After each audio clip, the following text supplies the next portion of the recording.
Welcome to the Apple Daily News. This podcast is created by Generative AI. Today is 27 November 2024, and we're diving into the latest happenings in the world of Apple technology. From hardware quirks to software innovations, we've got it all covered. Remember, links to all stories can be found in the episode notes. Let's kick things off with a fascinating look back at a manufacturing hiccup from Apple's past.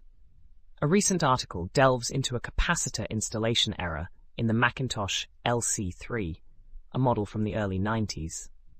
The issue centers on capacitor C22, which was soldered in reverse, leading to potential voltage mishaps. While the original capacitors might have survived this oversight, modern replacements like tantalum capacitors are less forgiving, risking malfunctions or even explosions. The author urges anyone working on these vintage machines to double-check their capacitor orientations, ensuring the positive terminal connects to ground. Next, we explore the Rhapsody report, a comprehensive overview of Apple's Rhapsody operating system from the late 90s. This OS was a blend of Apple and Next technologies, aiming to transition users from the classic Mac OS to a more advanced platform. The report highlights Rhapsody's dual architecture, the blue box for running existing Mac applications, and the yellow box for new developments. Despite Apple's financial struggles at the time, the report remains optimistic about Rhapsody's potential to revolutionize computing with its robust features and seamless user experience. Moving on to accessibility, an article critiques Apple's Live Captions feature. Initially welcomed as a breakthrough for users needing audio assistance, the feature has been met with frustration due to its inconsistent performance and lack of feedback when issues arise. Users are left in the dark when captions fail, unable to troubleshoot effectively. The author also notes a significant limitation. Live captions are obscured during screen sharing, further hindering accessibility.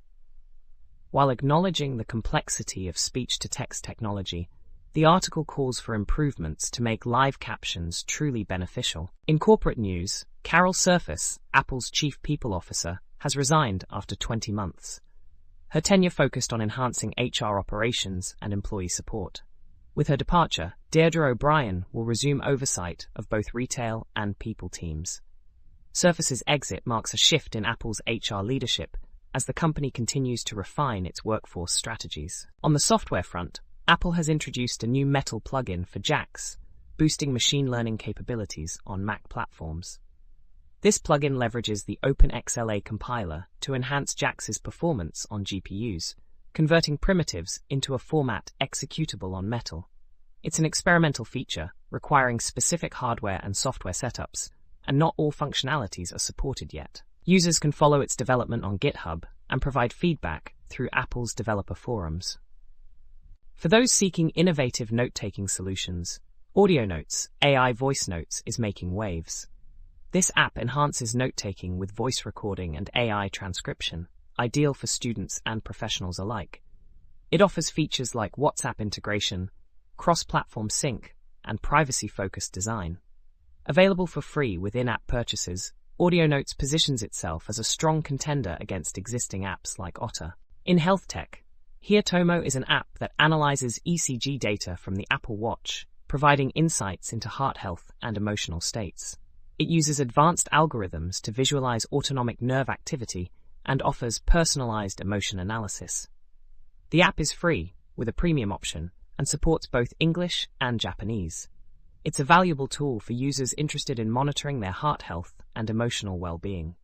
Lastly, we have the Universal Palette Converter, an app designed for artists and designers to manage and convert color palettes across various formats. It supports importing from popular design tools and offers offline functionality. Priced at $2.99, it provides a one-time purchase model without subscriptions, making it a practical choice for creative professionals. That's all for today's episode of the Apple Daily News. We hope you found these stories insightful and engaging. Be sure to check the episode notes for links to all the articles discussed. Join us again tomorrow for more updates from the world of Apple. Until then, stay curious and keep exploring.